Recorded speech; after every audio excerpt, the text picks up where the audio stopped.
Salut, moi c'est Anna. Moi c'est Pauline. On est les cofondatrices de Kuti Kuti.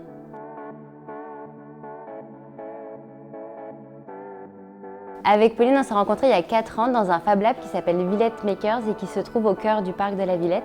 On avait pour mission respective de développer des ateliers pour enfants et en discutant et en faisant connaissance, on s'est rapidement rendu compte qu'on avait la même vision de l'atelier qu'on voulait proposer. Comme on a des compétences complémentaires, on s'est dit pourquoi pas essayer l'aventure ensemble et développer un atelier toutes les deux. Et donc pendant 2 ans, on a continué de développer ce projet-là en parallèle de nos jobs respectifs. Pour vous en dire un petit peu plus sur ce qu'on fait concrètement chez Kuti Kuti. Kuti Kuti, c'est la marque qui propose des objets à fabriquer en utilisant sa tête et ses mains. En fait, tous les objets, ils se présentent sous forme de kits.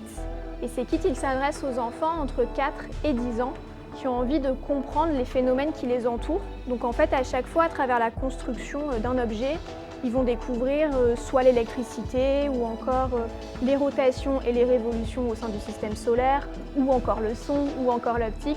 En fait, à chaque fois, à travers la construction d'un objet, ils comprennent une notion technique ou scientifique. Pour toutes les deux, aussi bien Anna que moi-même, l'utilisation des Fab Labs était assez naturelle parce que Anna est Fab Lab Manager et que moi je suis designer. Donc en fait, jusqu'à fin 2020, on a vraiment réalisé l'entièreté de notre production en Fab Lab parce que c'était une échelle de production qui était adaptée. Début 2021, on a eu une très grosse commande avec des délais de livraison vraiment courts. On s'est tout de suite rendu compte qu'on n'allait pas être capable d'assurer toute seule en interne chez Kuti Kuti. Et c'est à ce moment-là qu'on a commencé à faire appel à des prestataires comme Esquisse 3D qui nous ont permis d'externaliser notre production et de commencer à mettre en place un procédé industriel. Ça nous a surtout permis de nous concentrer sur la commercialisation et le développement de notre boîte.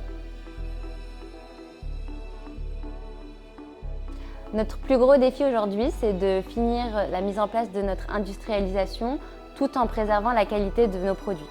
En plus de ça, chez Kuti Kuti, on veut vraiment rester sur une fabrication 100% française, donc on a un défi supplémentaire qui est de ne pas faire exploser nos coûts de production.